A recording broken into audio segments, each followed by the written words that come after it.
Krystal and Saagar, welcome to the podcast. Wow, thank you, Thanks Marshall. for having Appreciate me. it. So we're trying things a little differently this week because Saagar and Krystal actually have a book coming out next week. It's called The Populist Guide to 2020. So we're going to reverse things a bit. Saagar's going to be on the couch. I am the host. Strange feeling. Very strange feeling. He's going to cut in, but I'm in the we're just driver's seat normally. This is an epic crossover as well. This is the most ambitious crossover in American history. So I'm going to say this is the real realignment Yeah.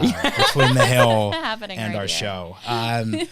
But your guys' book is about the new left and the new right. And I think it'd be really helpful for our audience if you guys just both from your own perspectives define what you think, Krystal, the new left is and what you think the new right is. Saagar, Krystal, let's hear it. I think for me, the new left is a Democratic Party that actually puts the interest of the working class at the center.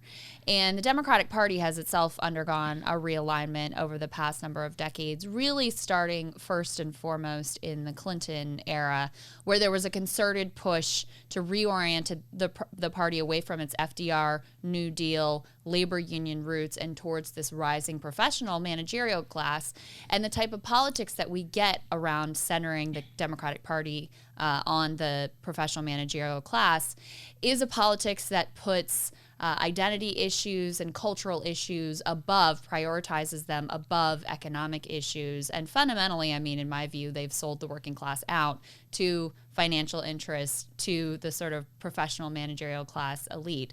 So for me, the new left is really a reclamation of the Democratic Party back to its FDR roots, back to a more radical program in terms of economics and putting the interests of the working class at the center. And Saagar, what's the new right? Well, so funny. It's literally the exact same thing. And I think that's what Krystal and I talk about on the show, which is that the true bipartisanship in Washington is an embrace of financial capital and tax policy and financial policy and cultural policy and all these other things to the benefit of the moneyed professional elite, which have the most amount of influence in D.C. So what is the new right? It's a departure from the free market consensus that has broadly been established in the party since Barry Goldwater in the 1960s, and it's a return to the idea that we put our population at the center of our policy. And that was the funny thing is about the new right is it's just the old right, which is that it's understanding that the true benefit of your life does not come down to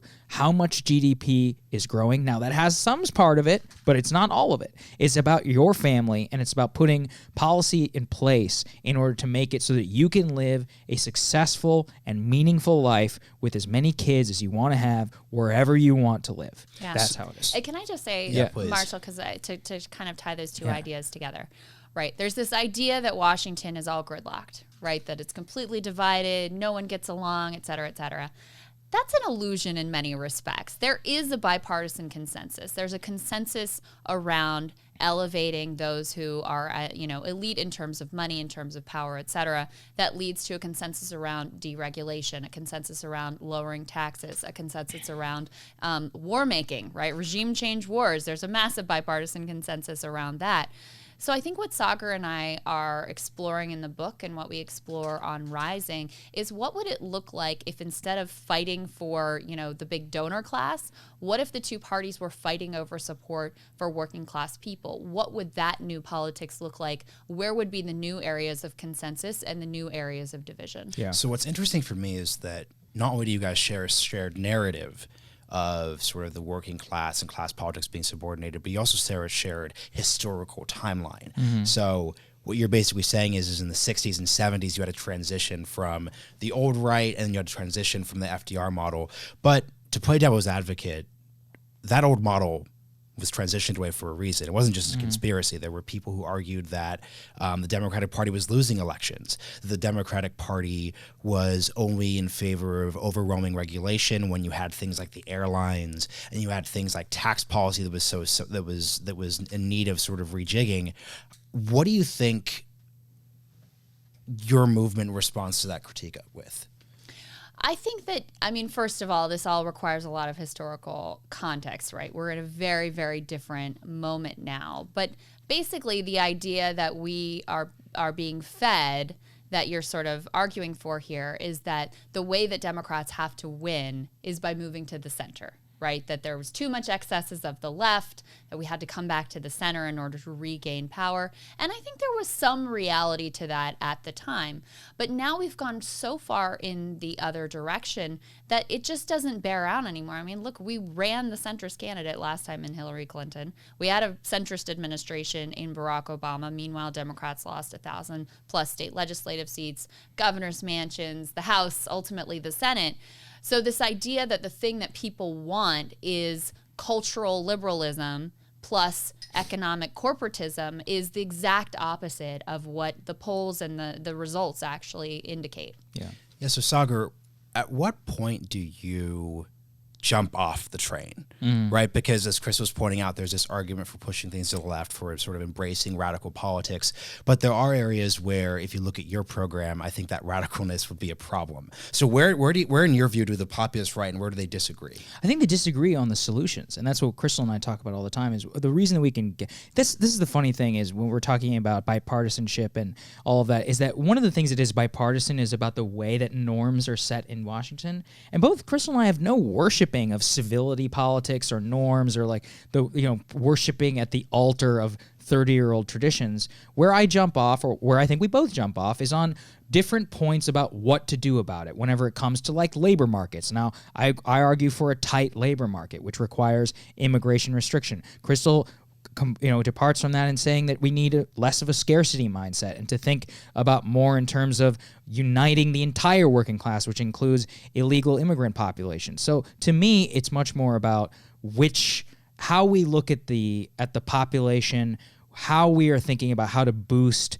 the economic wages and truly contribute to a quality of life. But it's the same diagnosis. It's about the solution on there that I think is the issue. And when you strip away so much of the astroturfed politic of the left and the right whenever it comes to identity, that is what we are arguing about here. And that's what we're arguing about in the book. Yeah, and there's also a fetishization of Trump that has occurred on both the left and the right. On the left, and you see this in the mainstream cable networks, almost literally every story is framed around like Trump is bad. And over on Fox News, almost every story is framed around Trump is good, right? Which is an incredibly simplistic narrative that ignores all of the underlying dynamics that brought Donald Trump to be president of the United States in the first place, which I think are far more interesting and important to dissect than, whether Nancy Pelosi ripped his speech up or all those sorts of things that tend to be the fixation on cable news every day. And the reason that I know that, and the reason why I'm sure your listeners and our viewers over on Rising are interested in this, is because Trump is not an isolated phenomenon. I mean, you look around the world and you see this neoliberal world order of the past several decades collapsing before our very eyes, and mass citizen movements in literally every corner of the globe. So what is the common thread between all of these places? What are all these people have in common? What are they rebelling against? And then what we start to try to get to in the book is, what might they be moving towards, right? Yeah. What does that, and that's the focus of your podcast, obviously, what does that realignment ultimately lead us to in the best possible scenarios, where you have people who are genuinely well-intentioned and actually, have some idealism and believe in principles and actually want to do something that'll be positive for the citizens of this nation and the world and the working class citizens of this country in particular. What could that look like in the best case scenario? Yeah, and I think I came across this bullet point of one of your monologues, I think explains your political viewpoint, which said, ditch Ukraine, embrace class, in terms of like the way that the Democratic Party should conceive of the way moving forward. But so this is I think what will be helpful for listeners is to sort of draw into the points of agreement. So like Saagar said, the frameworks, really. So it's a shared critique. So I think the first one that I sort of teased out from reading the book was establishment failure in two specific areas, economic policy and foreign policy. So on the economic policy side, I'll jump in, then let me know what y'all think. I think that your critique would be, we've seen a trade policy that has deindustrialized the Midwest and sort of prevented the working class from embracing sort of the benefits of globalization. You've had stagnant wages. You've also had a system that doesn't actually enable workers to bargain or participate. Is that, would you guys agree with that framework? Yeah, I I think we think that's both agree fair. with that. And what, is there anywhere where you guys have disagreed on that then? In terms of the economic diagnosis, Yeah. I'm not sure, Krystal. I mean, I think both of us look at it as, I think we would probably argue around like the margins of some of these things, but broadly, what does it mean? On trade and automation, I think that's one where we had argued about it during the Andrew Yang kerfuffle with Elizabeth Warren. But ultimately, I mean, automation and the corporate consensus and all the money that's driving it is the same moneyed interest that led to the trade policy in which to ship American jobs to China and to Mexico in order to manufacture low-cost goods, which is what do both of those things come at the ultimate expense of, which is an American worker who previously was able to sustain a middle-class family lifestyle on that. And I just refuse, I think we both refuse, to accept the inevitability of these types of arguments and say no, that there is a role for people to play in defending their livelihood and that the government can play that role. Obviously, that's a departure mostly for me on the right in order to make that argument, but I'm not sure, Krystal. I'll kick it to you. It's a departure from the neoliberal worldview as well to put, I mean, I'm extraordinarily pro-union.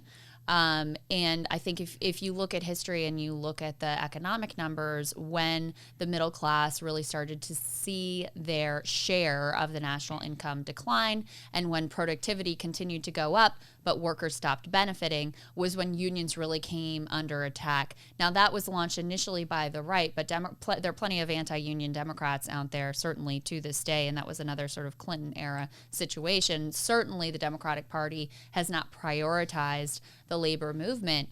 And I see that as actually, in a sense, a market mechanism to give workers power. Any individual worker in their workplace is just going to get crushed. I mean, you just have no hope as one sales associate working at Walmart that you're ever going to get a fair shake. The only power for working class people truly comes from their numbers and from that ethos of solidarity within the labor movement. So again, you asked about sort of excesses, that there was a backlash against. Were there excesses with unions? Of course there were. But I think that was more of a narrative in order to crush a movement that actually gave working class people some power in their workplace that didn't require like a big government solution, right? This was each individual shop and local union having their own negotiations and coming to what they felt was a fair deal for their members. That ethos, I think, is incredibly important to put back at the center of American politics and American life. It's also, something Saagar talks about a lot, that importance of community that I think Democrats have underestimated and undervalued very much in recent years. One of the important community institutions that brought together people of different races, religions, backgrounds, etc., was the union hall. People of differing political beliefs too, interacting and having to actual work grind through like the mechanisms of consensus was the union hall. And the fact that that's been decimated has been a massive loss for our economy, for the working class, and really for the health of our communities too. Saagar, as a member of the American right, how do you think about the union question? Because on our first episode of the season, J.D. Vance, so noted conservative, he specifically talked about how he opposed sort of policies would be seen as anti-union. And that's another one of those changes on the right. I think there's still skepticism of public sector unions on the right now, but I think increasingly you're seeing people like Orrin Cass and yourself and JD talking this way. Well, because, to borrow very much from the great Michael Lind from season 2, episode 1 here, which is that what it's all about settlement of these differences. How do we reach settlement? We have to give the working class power. Right now, the only power they have in our society is the vote. And when you rob people of power for decades and you give them, then that's how you end up with the Donald Trump. That's how you end up with the Bernie Sanders. These are people who are so far pushing past the Overton window that they are fighting from the extremist position simply to bring you back a modicum of power in your lives. So when I think about unions, that's what I think about, which is that it is one of the facets of that community that you're talking about, is we need to build up the pillars of our society which encourage both the ability for workers to express power, the ability for them to have a sense of belonging and power in their communities, especially when we think about churches and the decline of family institutions and all of these other extra-governmental organizations and institutions. That's how you take power off the government. These free market-obsessed conservatives who talk about limiting government power at all use are really trying to limit the last tool that the working class has in order to express power in our society, because they don't have economic power. they don't have cultural power. The last thing they possibly could have is government power. And then their so-called brethren are trying to take that away from them. So I think that you've used power so many times that correct. I have to ask the power question. If you watch your guys' show and you read your book, a concept that is just missing is like the question of identity politics and a focus on identity over. Well, there's a takedown of it in the book. Yeah, and then just a lot. So why? It's not that you guys are uninterested in questions of race and identity, but why does a focus on class and power seem to be? It seems to me you're suggesting that's more important. Well, and here's my view, and then I'll let Saagar explain his, which may be a little bit different. But look, racism, sexism, ageism, all bigotry is real, right? Don't get me wrong about that. And also don't get me wrong about the fact that it does matter. It did matter to have the first black president in office, and for little kids to be able to see that and believe that for themselves the highest office in the land was achievable and possible. Or Mayor Pete is the first gay candidate to, maybe to win the Iowa caucus. Win Iowa, well, according maybe. to the media. Yeah. We'll yeah. see. Look, that's a meaningful victory. However, it is also true that those trailblazing identities are often used to mask a status quo politics that disproportionately harms the very identity groups that they claim to be supporting. So, for example, does it really matter to you as a black woman if it is Kamala Harris, a black woman, who is prosecuting you in California because your kid was truant or because you were caught with possessing marijuana? Right? Does it make it better that she's a black? Like, is that really the change you're looking for? Right? Or Mayor Pete. He's never gonna get elected president, but if he were to, right? Just imagine, it's not going to be any different it's the same status quo policies. So the vulnerable groups that they tend to be supporting by fixating just on one individual person's identity, those are the groups that are often harmed. One of the things that we talk about specifically in the book that I think is a perfect example is when AOC endorsed Bernie Sanders, right? Now, AOC is a working class woman herself, right? Was a bartender and then made it to Congress. And her politics are very class-centric, right? But she has a lot of fans who loved her more for her sort of girl power, young woman of color identity than actually fully understood or embraced her politics. So when she endorsed the quote-unquote old white guy over the slightly younger woman in the race, there was kind of a meltdown of white feminists who were like, how could you? Right? How could you? Because they could not get that Sanders' politics were different, that it was important that he was putting class at the center, and that she believes that type of politics will be more beneficial to young women of color, working class young women of color like her, like the background that she grew up as. That was just totally foreign to them. So what I see is a weaponization of identity often on the left, where that is meant to be the end all be all and policies are sort of secondary. It's a way of preserving the status quo for the people who hold power currently. Mm-hmm. I agree with that. I think I just take a much more cynical view, which is that surprise. Yeah, anybody listening to this, I think it's a concerted effort that began in the university and the academia in order to birth an ideology that, when paired, I don't think they intentionally wanted to marry critical race theory with capital. So there's no conspiracy. I don't think there was a conspiracy, but it did happen. But that's what they did. So essentially what happened is that accumulated capital understood that a way to buy off the identitarian left was to simply embrace their identity so that they don't ask questions about their supply chains in China, so that they don't ask questions about shipping jobs overseas, so that they don't ask questions. They basically bought off a huge segment of the media and the elite class by sponsoring these critical race theory events. And I take a much more kind of Tucker Carlson view of it, which is at this point, I now think it's intentional. I don't think it began that way. I think it was a very rational choice on both. The critical race theorists believe that race and identity wars in America are in and of themselves the most important conflict. So whenever Goldman Sachs and a bunch of other banks decided to sponsor events on that, they said, hey, we'll take it because any ally in the race war is an ally of mine. But to me now, I do think it is cynical. It is used in order to pit people against each other, away from advocating for their actual interests. And it is very very much a top-down effort in order to change the Overton window on a whole host of different cultural issues, on people who just want to live their lives and are a blown tire away from bankruptcy. And that is very much how I see it. And so what do you see? On the right, you see a weaponization of white identity. So you like sort of throw those bones of the culture war to the white working class and then, cut the taxes of corporations so that you have more Fortune 500 companies paying zero in taxes than ever before.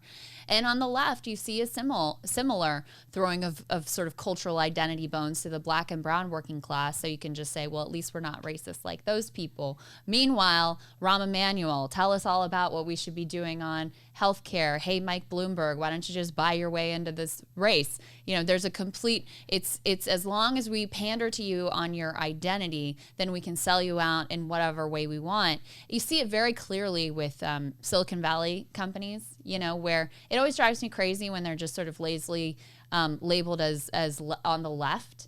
So I'm like, do you know how Amazon treats their workers? Like, do you know how they just destroy any attempt at unionization? Do you know how they're trying to automate their workforce out of existence? How there are people working in warehouses, their blue-collar workers have to wear diapers because they don't get bathroom breaks?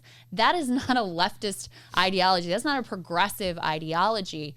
But because these companies are good at virtue signaling on certain identity issues, they get this blanket, they're on the left, they're allies, they're progressive, they're moving against the status quo, when nothing could be further than the truth. They are corporatist, and they have seen it in the best interest of their bottom line to embrace certain virtue signaling elements of the left, but they are not allies to anyone. So I think if we stopped the show here, one would conclude that we're sort of right on the verge of a left-right horseshoe that's skeptical of the establishment, that's skeptical of the sort of mainstream media, and wants to focus on power. But as Saagar, you talked about, the problem is that this all sort of falls apart, or at least becomes a little difficult when we start talking about the actual solutions. Sure. So I think in this last section, I really want to focus on the areas of disagreement, because I think you've given a very useful way of thinking about, okay, so if someone is on the new right or the new left, how would they look at the world? How would they diagnose the problem?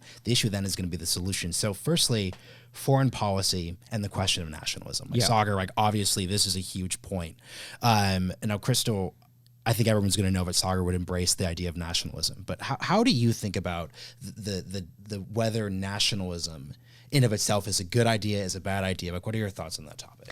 So my thoughts on that, and this is definitely where we diverge, and frankly, I think if it does end up being a Trump-Bernie matchup, I think you'll see a lot more discussion of this on Rising, which is going to be... But principled and good. You're principled and good, yes, not like, you're a racist, et cetera, et cetera. Why do you hate America? Right. That's what you would say to me, right? Yes. So, look, I think the whole idea that the source of problems for working class people is other working class people is completely bogus. So you're referring to immigrants then? Exactly. And I think the idea that we don't have enough to go around, a scarcity mindset which would say, we can't possibly give healthcare to people, we can't possibly welcome refugees into our country, we can't possibly have any more low-skilled workers come in. I think that is yet another cynical attempt to weaponize and turn and divide working class people one against another. Look, poverty is a tool of control, social control. It's a choice. In a wealthy country like ours, it's a complete choice.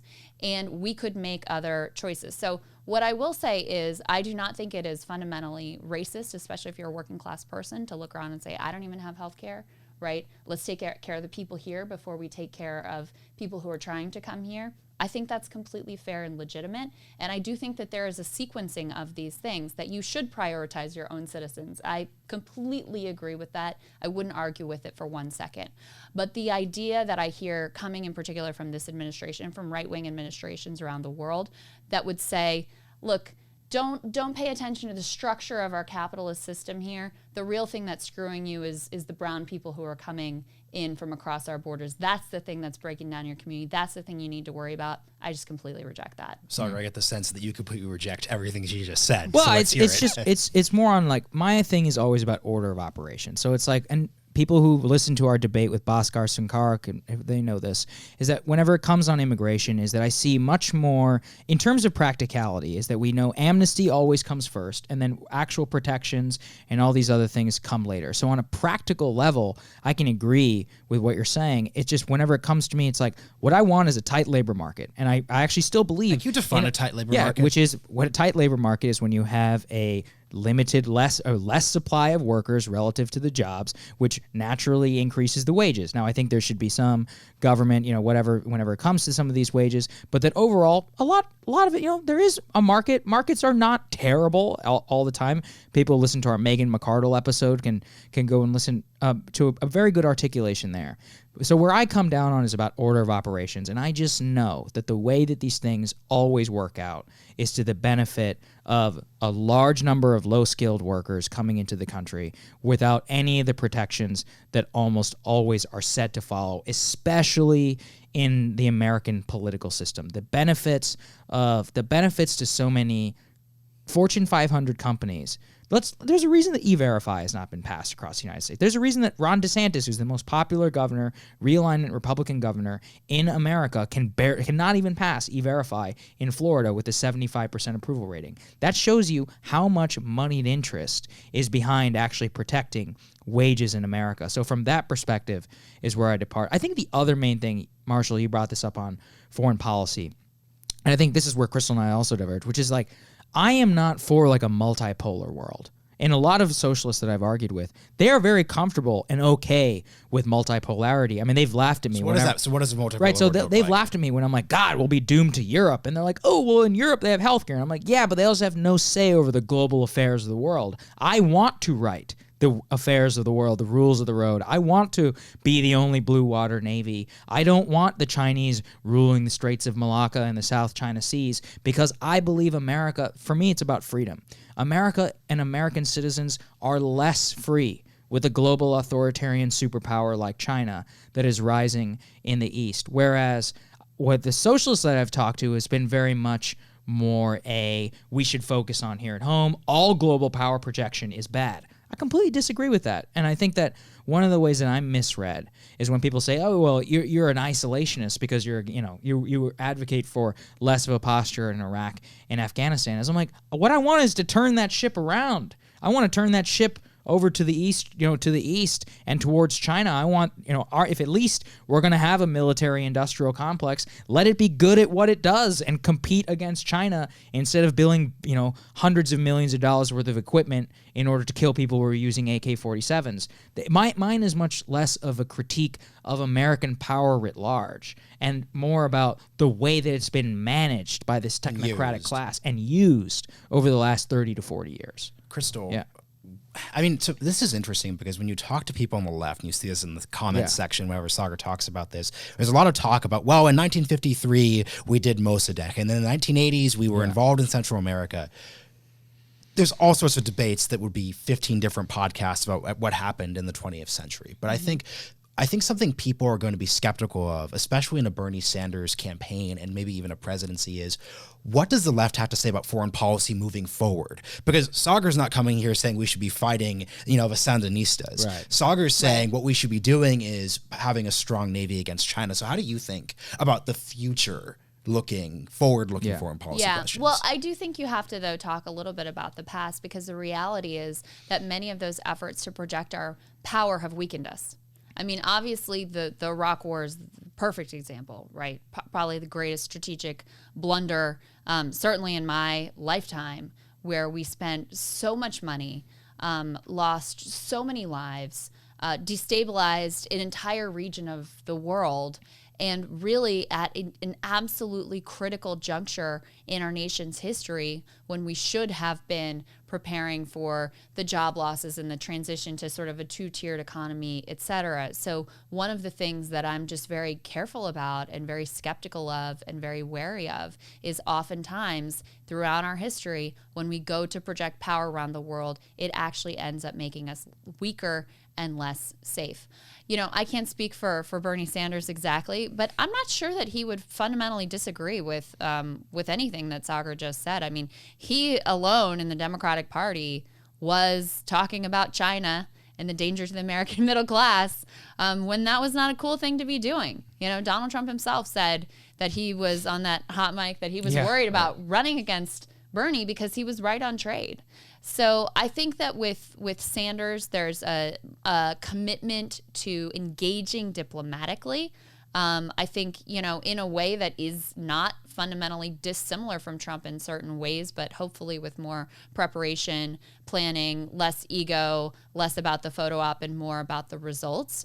But I think he would advocate for, and I would advocate for, a policy that focuses on engagement and diplomacy first and foremost, long before you ever get to any sort of hot conflict. And I know everybody says that, but almost no one means it. You know, it's why Tulsi Gabbard is so completely vilified, that she would actually go and walk the walk and meet with a Bashar al-Assad, which was in certain ways very naive of her to do, but also very consistent with her principles of engagement first. I think that's always the way that you have to go. And I mean, you see that's an area of difference between Saagar and I. Like, I think that the Iranian nuclear deal was maybe the greatest accomplishment of the Obama administration, an administration that I am incredibly critical of. I think that was a much better direction to be going in than the direction we're currently heading in, which will end up with, if we can get to negotiations with them again, we will get a much worse deal. And in the meantime, we have come very, very close to having an actual hot war with Iran, which I think would be completely disastrous.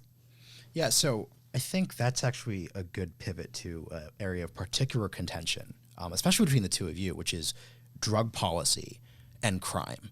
Obviously, something that's interesting is that the way that I would sort of define a lot of the new right people is that they're not libertarian in their economics or their social or cultural views. So while a lot of the mainstream GOP, for example, former Speaker John Boehner, have embraced marijuana legalization and other sort of drug policy issues, that's something that Saagar and a lot of folks definitely have not embraced either. So Saagar, can you go into like what is your position on that topic? Yeah, I mean, I'm sure that position has nothing to do with the money that's being paid to him to advocate for that position. But, and I'm sure it's, you know, based entirely on principles. Where I look at this is I look at the emerging drug consensus in the United States in terms of a libertine social agenda that ties back to what I was talking about with identity politics, that comes very much towards being pushed at the complete behest and the benefit of big business. We had Kevin Sabet on Rising, in which he talked about this is ultimately a bottom line benefit for Goldman Sachs and venture capital companies who are advocating, A, to reduce FDA regulation and their ability to have any insight whatsoever into incredibly powerful mind-altering substances. People who listen to our John Walters episode here know that we're talking about drugs at some point with 40% THC, which is exponentially higher, based on my discussion with the Surgeon General and others, to anything that we've seen in modern times, like in the last 10 years. So the progression of this industry is such that we are essentially running a basic experiment of mind-altering substances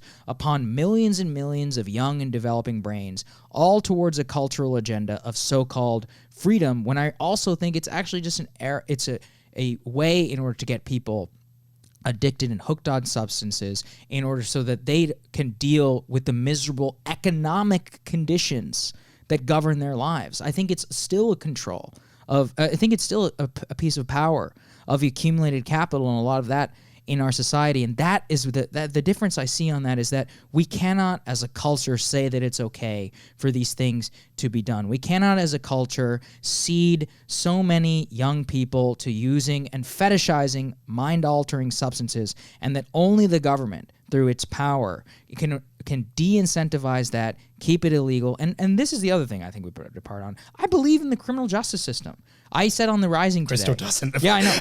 Well, I know. I mean, I believe in the criminal. I said on Rising today, the thing that I am the most skeptical of is when people are bipartisan and both stand up clapping. What was one of the things? We're taping this on the day after the State of the Union. Criminal justice reform is where everybody stood up and started clapping. And I have to be just inherently skeptical of when I see a lot of people who have been wrong about everything whenever they agreed over the last 40 years think that these types of things are a good idea. So whenever I look at drug policy, there seems to be a lot of libertarian libertarian left crossover on criminal justice very much. I look at it as like, yeah, I think that there are bad people in society and they should be punished. I think bad behavior should also be punished. I have sympathy, and I would be very willing to direct government resources at helping and diverting much of this, but a punishable element has to exist. So this is about how I view human nature and how I view like civilizations and how they should be governed. Mass incarceration was the bipartisan consensus. I mean, Joe Biden partnered with the right to build the prison system that we have, which has weaponized. I mean, the criminal justice system has been weaponized against the poor. That's the reality. Being poor in America has been criminalized effectively, and that's not a race statement. That is across races. That's just a straight class fact. On drugs. First of all, we did have this debate a little bit on rising. Yes. Your issue to me is more with the capitalist system than it is a critique of drug policy, because we have to look at the fact that, and I completely agree, we have to ask ourselves, why do we have the worst addiction crisis in our nation's history now? Now, when supposedly, unemployment is low and GDP is rising and we've been in this long expansion, et cetera, et cetera.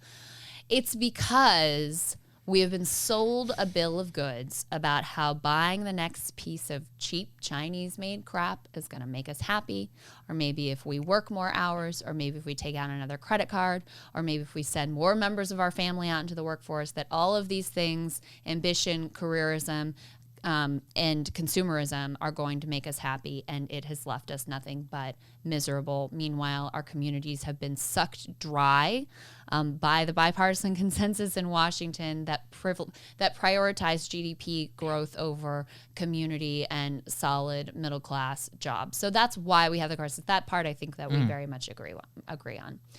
We have to look at the fact of we've been interdicting heroin in this country for 100 years, and it doesn't work. The people that you hand power to are the criminal, murderous drug cartels that have. You want to talk about the immigration crisis. A big part of why we have so many people who want to come here is because our drug war has destabilized country after country in Latin America. I mean, Mexico is like run by the drug cartels. That's all because of our drug policy. So interdiction and prohibition has failed. That is the bottom line. So if you look at Portugal as the prime example, look, they had a similar addiction crisis. They were known as the heroin capital of Europe, right? And rather than going in the direction of let's try to crack down harder, let's try to seize more drugs, let's focus on the supply side, they said no. Instead, what we're going to do is we're going to actually treat this as a public health issue, because that's what it is. We're going to decriminalize so that people anywhere, rather than being thrown in prison, there are going to be safe injection sites where they can get help, they can get counseling, and they can go on with their lives. And that has worked miracles there. I mean, their addiction rate and their overdose rate is so much dramatically lower than ours, and so much dramatically lower than where they were. It's been an incredible success. So we just have to look at what actually works.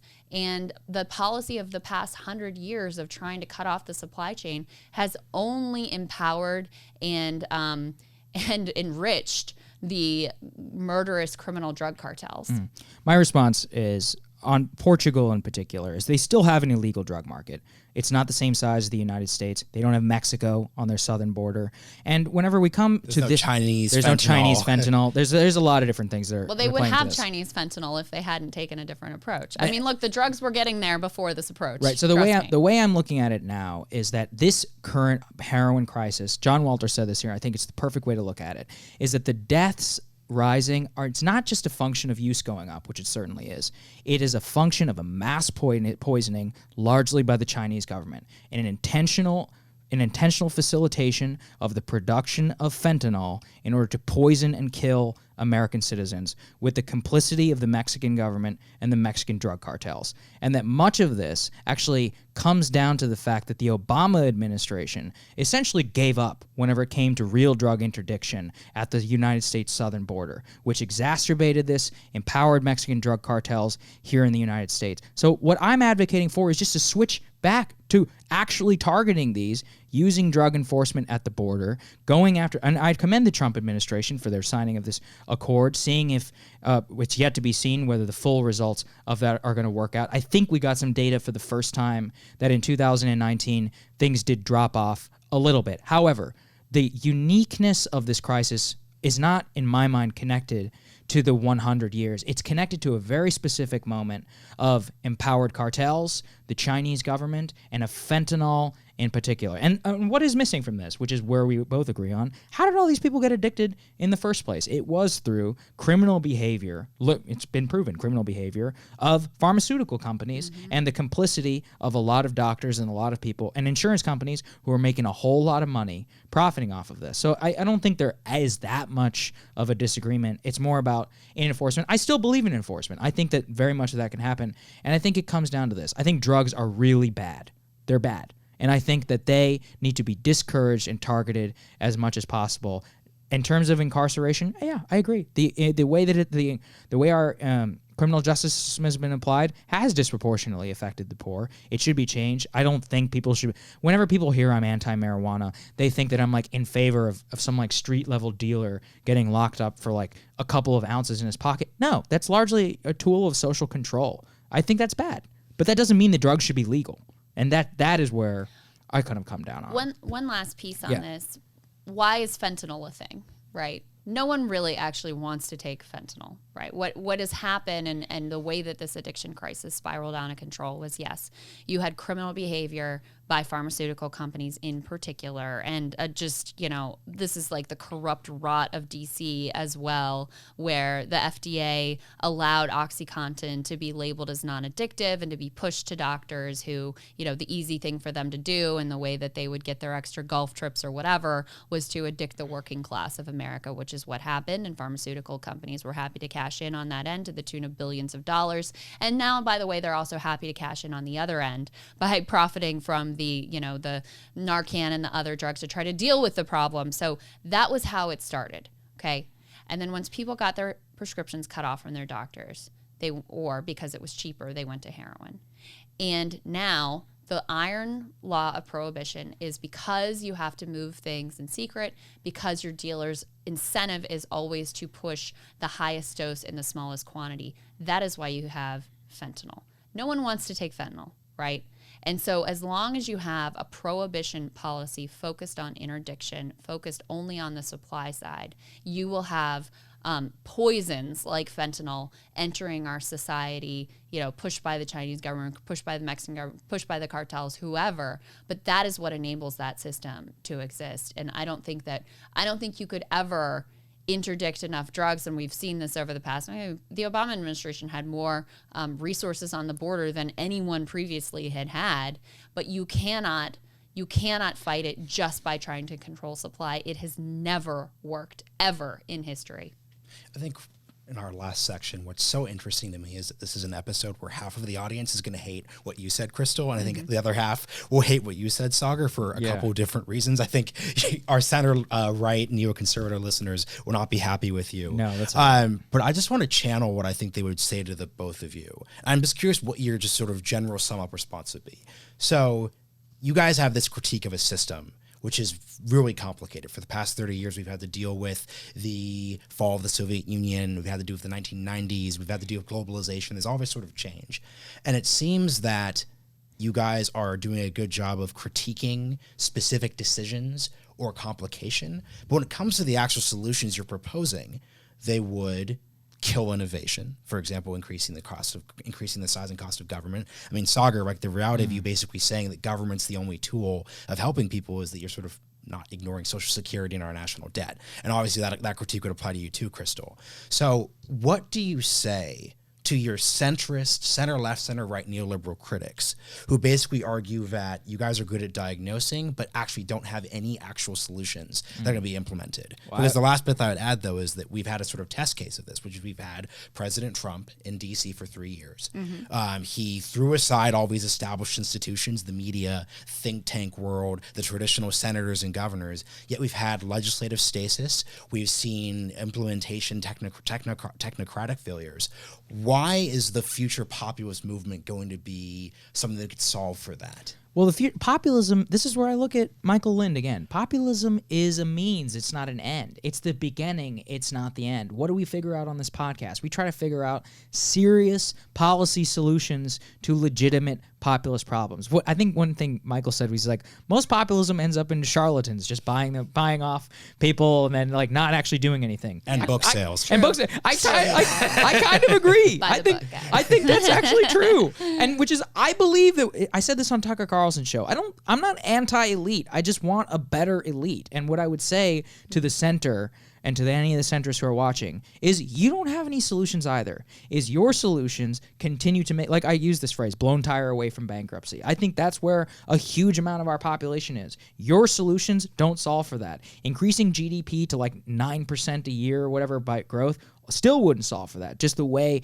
that the economy is structured. And so, it's on both of us to actually innovate. If you want a real marketplace of ideas and all of that, you're operating in a space where we know the exact market failures that happen, and these have real impact on people's lives. So what I would say is, I don't think that just going up there and shouting your way to the White House is a way to do it. In fact, anybody who knows me knows that my biggest critiques of the Trump administration and of the Trump movement, of the populist right, all of that, is that they don't have enough serious people who are lawyers, who know how to do anything, who know how to rake policy into actual executive orders, and that much of the competence, where has Trump succeeded the most? In the judiciary. Why did that happen? Because there has been a 40-year concerted organizational effort in order to professionalize judicial nominees for the right, a pipeline of institutions and talent.